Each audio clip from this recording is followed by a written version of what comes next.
Ready to boost your IELTS score fast? If you feel stuck at band 6 or 7, it's often not about learning thousands of new words. It's about using the words you already know with precision and flexibility. That's the secret to unlocking band 8 and 9. Today, we're going to power up your vocabulary and grammar together. We'll break down 4 essential skills that examiners are looking for: powerful collocations, natural phrasal verbs, flexible word families, and sophisticated synonym use. By the end of this session, you'll have a clear roadmap to elevate your language and stop losing preventable marks. Let's begin. First up, 8.1, collocations. What are they? Simply put, collocations are words that naturally go together. Native speakers use them all the time without thinking. For IELTS, using them correctly makes your writing and speaking sound more fluent, natural, and academic. It's the difference between saying "do a conclusion" and "draw a conclusion." While "do" isn't grammatically wrong, "draw" is the natural partner for conclusion. This small change instantly makes your language more sophisticated. Let's look at a common mistake. A band 6 sentence might be, "The new law will make a risk for small companies." It's understandable, but awkward. Now, let's elevate that to a band 9. The new policy poses a significant risk to small businesses. See the difference? We use the strong collocation "pose a risk" and add a precise adjective, significant. This is the level of precision you should aim for. To help you build your collocation library, let's explore some high-value pairs for common IELTS topics. For education, instead of just saying "learn things," you could use "acquire knowledge" or "foster creativity." Instead of "pass the test," try "meet the requirements." For the environment, common topics include climate change. You can address climate change.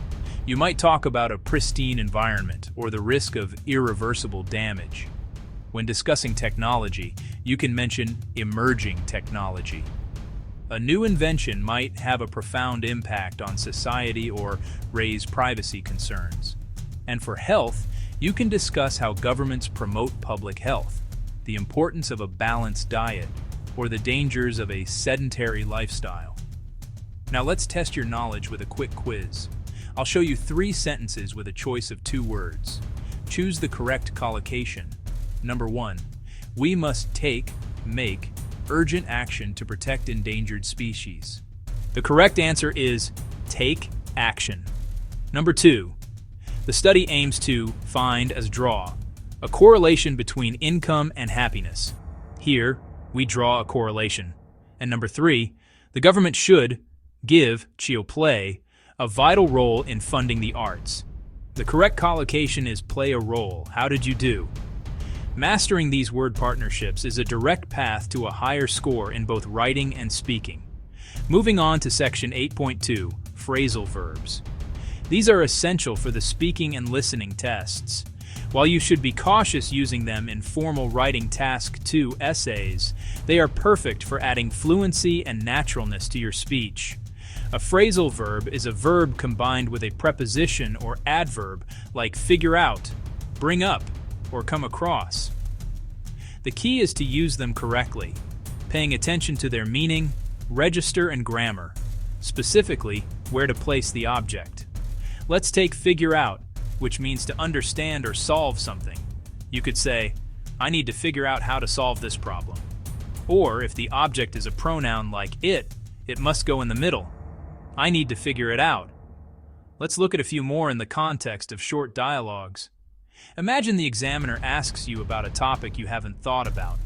You could say, that's an interesting question. I haven't considered it before, but I'll try to come up with an answer. Come up with means to produce or invent something, like an idea or a plan. Here's another. If the examiner asks about an important issue, you could reply, well, one topic that politicians often bring up is unemployment. Bring up means to mention a subject. Notice the object unemployment comes after the phrasal verb.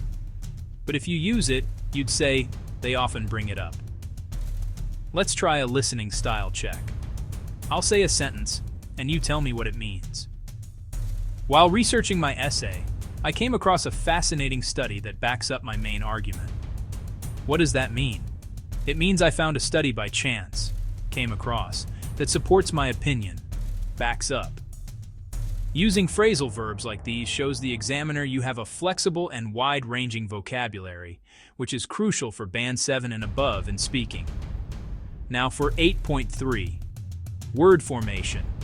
This is one of the most powerful and efficient ways to expand your vocabulary.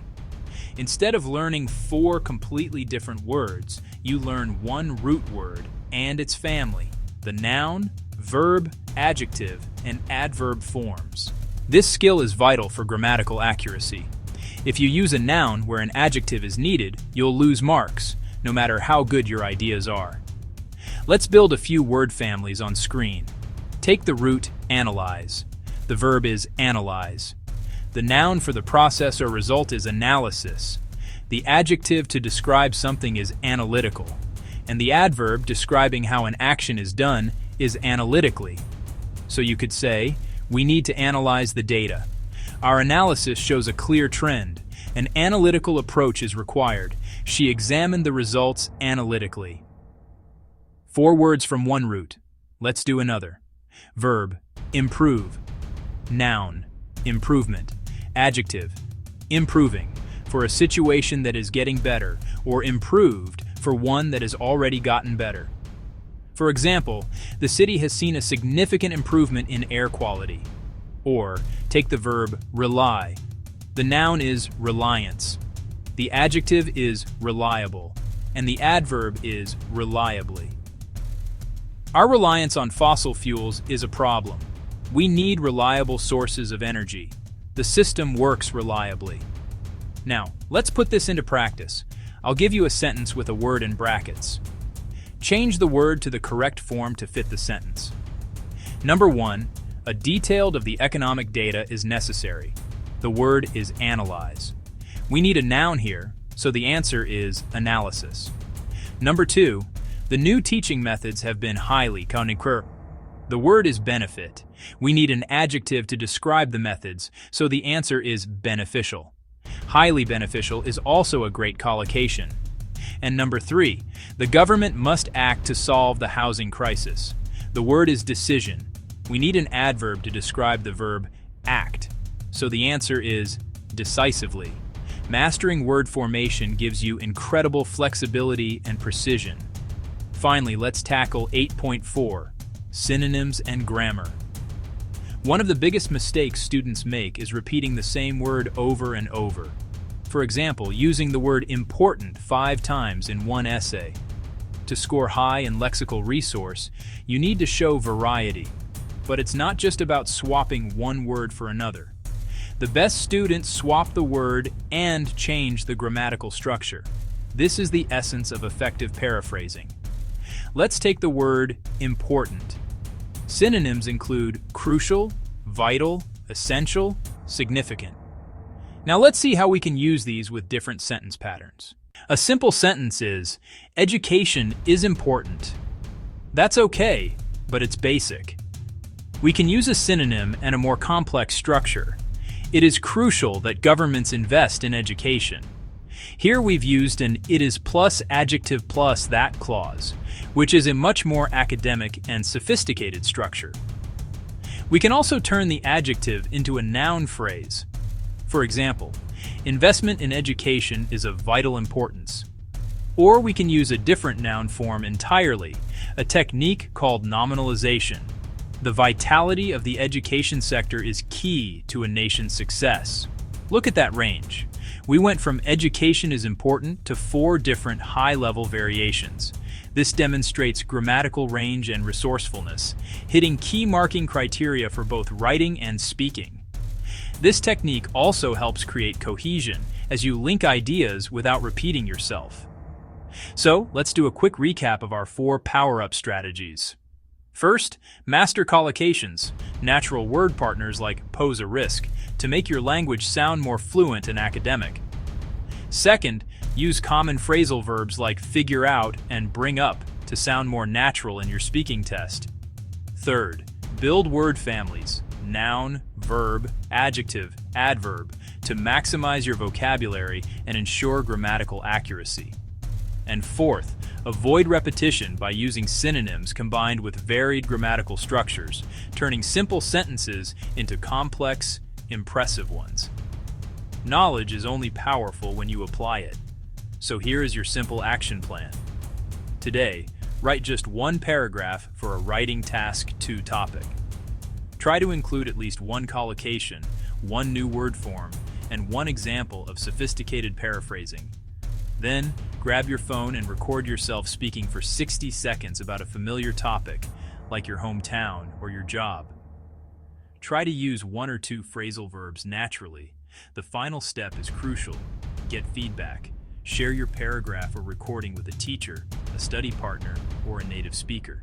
These 4 skills are your key to unlocking Band 7, 8, and 9 clarity and precision. To help you continue your practice, I've created a comprehensive checklist with all the concepts, word lists, and examples from today's video. Click the link in the description to download it for free.